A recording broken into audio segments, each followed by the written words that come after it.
Hey guys, I'm going to quickly go over the difference between in the money and out the money trades on Nadex. Now this is exactly the same for other binary options as well.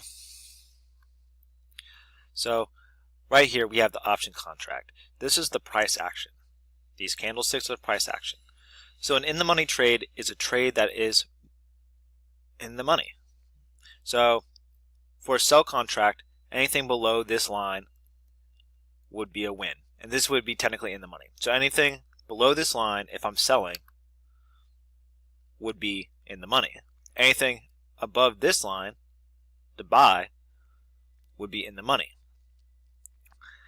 Right here would be out the money.